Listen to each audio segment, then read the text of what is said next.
Hey guys, so in this lesson, we're going to be talking about arrays and we're going to show you how they work, what you can do with them, and how you can make them, do what you need them to do. So let's dive right into it.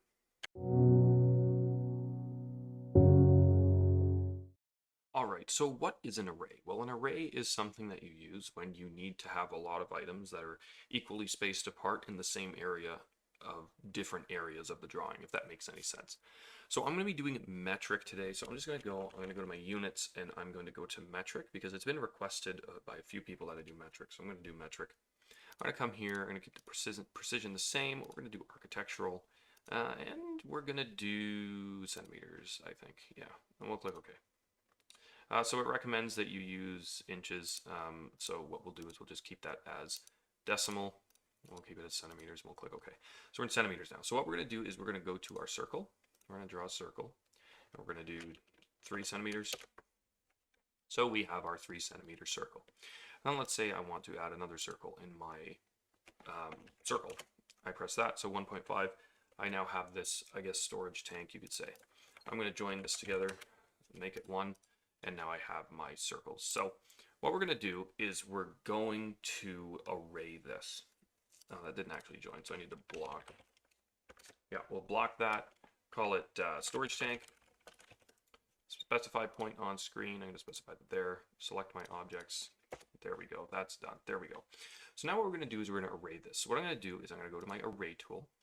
If you're looking to master architectural design and get certified in AutoCAD, and you don't feel like spending 2 years and $10,000 or more on education, then we've got the perfect webinar for you. It's called AutoCAD Practical Design. It's completely 100% free. Go check out the link. It's sure to help you, and we look forward to seeing you inside.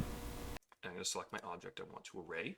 So the array tool is up here in modify. So go there, click that. If you want to just type in commands like I usually do, you can just type in array, and the array command will show up. Select your objects, and we're there. Once you have selected your objects, press enter, and it's going to ask you what type of array you want to use. Are you going to do a rectangular array? Are you going to do a path array? Are you going to do a polar array? We're going to talk about rectangular arrays. So ours is already set to rectangular.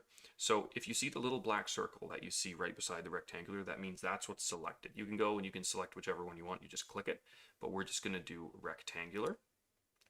And you're going to see that my array has been created. So you can see I now have this new toolbar at the top of my ribbons. And what this does is it allows us to select how much items are in our array and how far they are spaced apart. So I'm going to keep it as associative. So this controls whether an array is associative or not. You can also do base point, but we're just going to do the one that we have because this is what most of you will use.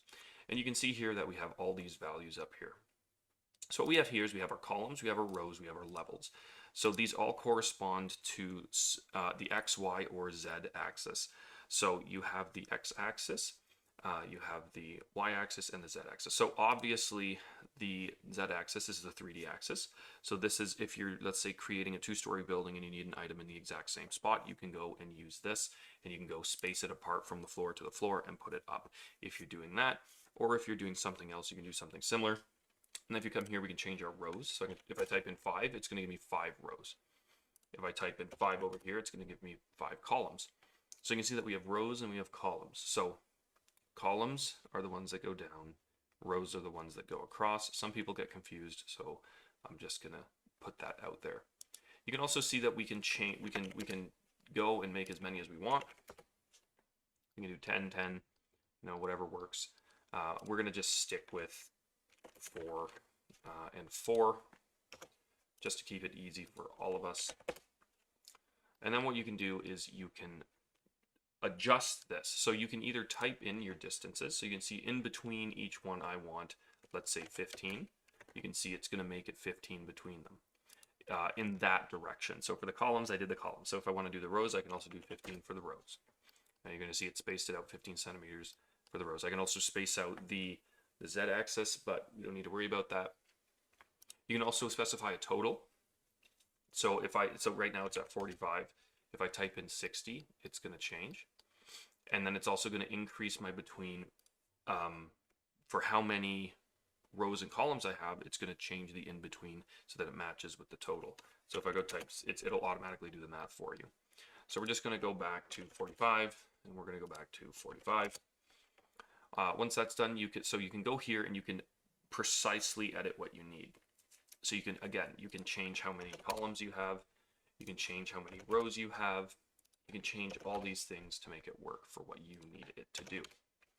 You can also come here and you're going to see that there's some tools here. So there's a pull tool this way, a pull tool this way, and then there's another pull tool and another pull tool, and then another pull tool in this position. So if I grab this one, what this does is it, based on my constraints, it changes my array. So you can see grabbing it in this corner where this one is, where the square was, I can go and adjust my rows and my columns. This does not allow me to change my spacing. This, again, only allows me to change my columns and my rows. So this is just kind of an easier way. If you don't want to type things out, you know exactly how much you need. Okay, 1, 2, 3, 4, 1, 2, 3, 4, we're right where we need to be.